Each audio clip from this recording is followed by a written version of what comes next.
Instagram in the world. This is Jonathon Melendrez coming to you live on Instagram Mondays and Fridays at 12 o'clock. We're going to be talking about wedding first dance tips today, as we always do, how to improve your wedding dance, your wedding first dance. But before we do that, we're going to bring on my friend Neuron. And here's her walk-on music. Come on, Neuron. Let's see you do a flip, a twirl. Let's see you do a turn. Yeah. We got some. Hey, everybody! I love that walk-on music, except that I'm sitting on my butt right now. It sure makes you want to get up and dance, though, John. That's lively stuff going on there. Wow. It's a party over here, man. We're rocking it. Yeah. So let's see. We had a non-hurricane, which is a wonderful thing because those of us in South Florida are so used to dealing with the crises of hurricanes, and with COVID and a hurricane, that would not have been much fun. So doing fine here. Yeah, doing fine here. Other than I had a rabbit in the hospital, but I brought her home today, and she's doing just fine. Oh, wow, really? She's okay. I tell you, there's nothing, having an animal be sick or going to the vet, it's always rough. Yeah, it's always rough because you want them to be healthy, happy, and just like anybody else. Yeah, we don't have kids. Our kids are our 5 rabbits and our 4 cats. So that's a whole lot of critters there. But she's doing great, and thanks for your concern. I'm just glad to have her home now. So so what are we're going to talk about first dances today? Yeah. I want to talk about how to survive your first wedding dance. But before we do that, I want to let everybody know that August 18th, 7 o'clock p.m. Tuesday night, I'm going to be doing a virtual cha-cha workshop. And so I do these workshops because hi, Verbena. I do these workshops because, I see a lot of social dancing out there, and I get a lot of people asking me, how do I work the hips? How do I make my dancing more comfortable, make it look better? So I say, okay, listen, well, I'm having a workshop and I'm going to cover all those little techniques. So from 7 to 7:30, I'm going to work on some Latin dance techniques, and then from 7:30 to 8 o'clock, we're going to put it to music, and so that everyone can try these little simple techniques to make their dancing better. More smooth. You know what I mean? I want to ask you a question because I was going to do one of your workshops a couple weeks back, and I know that you do the workshops at your brother's place, Royal Palace Dance. Is that correct? Yeah, my brother and I have teamed up. Okay, so here's my question. I'm not exactly, a little spring chicken here, and I'm pretty good with technology. John, I could not figure out how to get into the workshop. So could you walk us through it for those of us that would like to join in? Just give me a brief explanation how to get in. Okay, cool. Well, what'll happen is that when you go to the royalpalacedance.com, the link will bring you straight to the workshops. Well, it'll bring you straight to the sign-in. You sign in. Okay, so do we do that? All right, so the workshop is going to be Tuesday night. You said at 7:30? 7 o'clock. Okay. 7 to 8 o'clock. So that's tomorrow night from 7 to 8 o'clock. So what we need to do. It's the 18th, Tuesday the 18th. Oh, okay. So, a couple weeks from now. Then, so we go to royalpalacedance.com. Okay, and I can do this on my computer, or do I have to do this on the phone? Does it matter? You can do it on both. Okay, and then, so we go to the website, and then on the website, on the web page, there's a button to click to register and sign in, and then it'll just put us into the workshop. Okay, cool. Yeah. Okay, thanks. Appreciate that. Yeah, no problem. And then what happens, you know, in future, you'll get an email with a link that'll bring you right to the Zoom group class. So it should be pretty simple. It should be pretty Okay. easy. But you know, Okay. if you have problems, you Okay. know, maybe what I'll do is we'll go over this process again, you know, just to make it easier for everybody to get on. Because I want, you know, I want everyone's answers to be, I want everyone's questions to be answered. So I like to have everybody as much as possible. But it'll be a good workshop. Okay. Cool. But now Sounds like here's what today is all about. So listen, I am going to today's is about how to survive your wedding first dance. Okay, so there's so many tips. There's so many tips that I could give everybody, but I picked only 5. So what I'm going to do is I'm going to mention the first tip, and then you can come out and suggest maybe, you know, what do you think about that tip? Okay, so okay. tip number 1, how to survive your wedding dance. My first tip is to consult with a professional choreographer. What do you think about that tip? Okay. I think that is probably the best tip that anybody could do. For those people that are watching and don't know me, I was a wedding choreographer for about 12 years before I started doing my shoe business. So I know extremely well how important it is to get professional help when you are planning for your first dance. So Right. yeah, I give that 2 thumbs up. Absolutely, consult with a professional. Absolutely. Okay, excellent. All right, so now let me give you tip number 2. What you are wearing. Shoes, Oh, dress, okay. because Okay.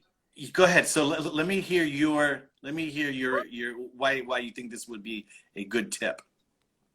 Okay, let me backtrack a little bit and first of all say that if any couple out there that is planning to do a first dance, the best thing to do is absolutely to get some help with it. And a wedding choreographer is really a smart thing to do for a lot of reasons. First of all, it's a whole lot of fun, and the couple is going to have a great time. But I think the most important thing to keep in mind here, and I'm speaking directly to the audience, is that everything about your wedding is something that's going to really stay with you for the rest of your lives. Your photographs, the video, you know, all that kind of stuff. So when you're doing your first dance, I know that everybody's been to weddings where they saw the couple come out to do their first dance. And what did they do if they didn't have any training or any help or were, you know, kind of clueless? I mean, they hold on to each other and then they just kind of sway back and forth, you know? Yeah. And that's fine if, you know, if that's all that you want to do. But think about your pictures. Think about your wedding video. Think about your guests, because when you do something that's choreographed, even if it's not elaborate, even if it's just, you know, a 1 or 2 lessons where you learn how to hold each other properly and how to move with each other properly, it's not only going to be a heck of a lot of fun for the couple, but I cannot tell the people listening enough. I cannot stress this enough. I have probably got the world's record for attending weddings, because when I was teaching, I mean, you know it, John, you get invited to everybody's wedding, you know, and I would just stand there in utter and complete delight, like with tears running down my face, watching the people watch the couple.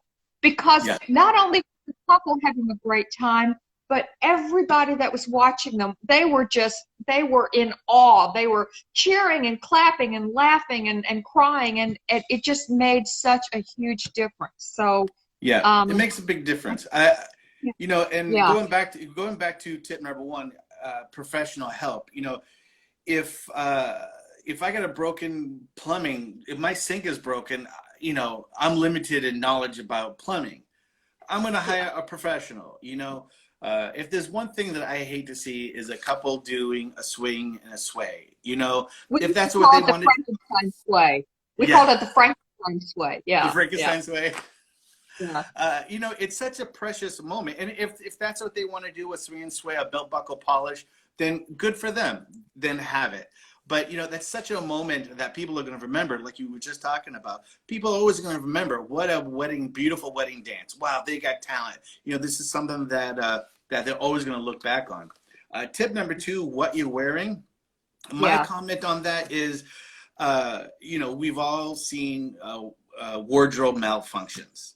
And Oh, that's the last thing you want on that moment, 2-3 minutes of time. You want everything to go really smooth, and you don't want to have any issues or problems with your shoes or the vest or the bustle in the dress. You're ripping a tool or doing tripping or something. So, you know, these are things that you should really think about and get proficient at before yeah. the wedding dance. You know what I mean? Yeah. Now, Hello, premium. when I was teaching before I choreographed, I always found out all the details about the bride. What kind of a gown is she wearing? Is she wearing a sheath? Is she wearing a ball gown? Is she going to have her train down? Is Right. it strapless? You know, there's so many things. Because you have to know all of that. Ask the choreographer in order to present the steps to a woman so that she can actually do these steps. Yeah. One thing that a lot of women don't realize is that when you wear a bodice and the sleeve, like it's a sleeve that comes down here, so the shoulders are all bare, but the sleeve stops here. Well, guess what, sweetie? You can't raise your arm. And so if somebody doesn't know, if your choreographer doesn't know that your dress has this type of a limitation, and they choreograph some kind of a dance for you where your arms are up here, all of a sudden you can't do anything because you're trapped in your dress. Yeah. Another issue, like if you're wearing a real tight mermaid gown, the choreographer needs to know that because it's going to limit the type of motion that a girl can do with her legs. If she's Yeah. wearing a huge ball gown, like a really, really full ball gown, sure, she can spin, but she's not going to be able to spin as quickly because the weight of the gown is going to Yeah. compromise the speed that she can accomplish things. Also, if her groom is 5 feet away from her because her dress is out, you know, out to here, all of this stuff matters. All of this Yeah. stuff. And trying to dance backwards, if her gown isn't bustled, Yeah. or you know, forget about it. She's going to Yeah. take 1.5 steps and she's going to be on her, you know, on her fanny on the floor because Yeah. she just stepped on her dress, and she'll pull her partner over with her. It's so important to know what the girls are wearing, what they're doing with their hair. Can they bend backwards? Because if they try to do a dip and the headpiece is not secured the right way, she'll dip and her, you know, her tiara is going to fall off. It just goes on and on and on. And so having the expertise of the choreographer to help her manage all of this, Yeah. I could go on about this for hours, John, but I know I we've only know. got I know. 20 minutes, so I'll shut up. What's the next thing? Okay. Tip number 3, know the area where you're dancing. Oh, In yeah. a short comment, why would that be a good tip? Okay. Again. Okay. So let's say that somebody has choreographed a dance for a couple, and they decide that the couple's dancing to a waltz, and somebody did not bother to find out that the couple is going to be on a 10 by 10 floor, and they choreographed a dance for the couple that would require something like Gold Coast Ballroom. Well, it ain't happening. So the choreographer really needs to know the square footage of the dance floor, Yeah. so that he or she, in this case, of course, you, will choreograph a dance that will effectively utilize the amount of space that you actually have to dance. And Yeah. on top of that also is floor craft. This is something that used to drive me nuts when I went to other people's weddings and they didn't have anybody help them with their dance. They would be out there dancing and they had no idea that if, like so many DJs will say, hey, everybody come on around the dance floor and watch the couple do their first dance. Well, guess what? That means that everybody that's not around the dance floor can't see a damn thing because you can't see through the people. Yeah. So that kind of stuff is something else that your professional is going to take into consideration, making sure that the couple is presented beautifully to everybody watching, and that the photographs come out well, so that your photographers are not trying to dodge all of these people. You know, if there's so little detail people don't realize, but someone in your position having all of this experience, that you're going to have knowledge about stuff that never crossed any. So it's going to be so much more important. Yeah, absolutely. Oh boy. Oh boy. I hope we're not having technical difficulties again. But you're a little frozen there. Okay, all right. I think we're back now. Okay, so tip number 4 of the 5, how to survive your wedding dance. Tip number 4 is no drinking before your first dance. Now, why, Neuron? Why would that ever be on a list like this? Okay, John, unfortunately, there was a little technical issue, and I did not hear the question. Could you repeat it, please? Okay, no problem. Tip number 4, how to survive your wedding dance. No drinking before your first dance. Why do you think that would be on my list? Can you guess? My gosh. Oh my gosh. You know what? I love the expression. And hold on. I'm sorry to cut you off, because I get this all the time. Oh, John, I'm going to be so nervous. You know, if I have a shot, 1 or 2, you know, I'll be more relaxed. Not. Sorry. Go ahead. I just had to get that in there. Go ahead. Well, you got it in there for me, so I didn't have to say it. That's amazing. Okay. They think that they look better. They say the more alcohol, you know, no, not a good idea. Folks, please don't drink before you dance, okay? Friends don't let friends drive drunk, and dance teachers don't let students dance drunk, okay? It's not pretty. It's not pretty. First of all, your balance is going to be compromised. I mean, if you're out there 3 sheets to the wind and you're trying to dance, and especially, I mean, whether you're the guy or the girl, if you're the guy and you're drunk, you're going to drop your bride. If the girl is drunk and the guy is trying to control her and she's loosey-goosey, it's, you know, you went to all of this time and trouble to put together this beautiful experience. Don't mess it up by, you know, by dampening your own cognitive abilities. So balance is one issue. Your memory, I mean, if someone's a little bit tipsy and you're trying to remember what to do, you probably don't want alcohol to compromise your, you know, your memory in that moment. So keep your wits about you, guys and ladies. Get out there, have a ball doing that dance. You're going to be so engrossed in the moment. You're not going to be nervous. You may be a little bit nervous right before you go on, but trust me, the minute you get there on the floor, the experience will overwhelm you, and you're just going to be in the moment. So do a great dance, and then afterwards, drink to your heart's content. Absolutely. Hope that's a good enough answer. All right, my last tip, tip number 5 on how to survive your wedding dance, is to communicate clearly with the DJ or the band leader. Now, I got to tell you, I had this wedding couple. I'll never forget this. I had this wedding couple, and they had been working on their routine for 3 months straight, and they put a lot of time and a lot of effort into their wedding dance, and she looked so beautiful. And when they midway through, you know, they had a live band. They didn't have a DJ, they had a live band.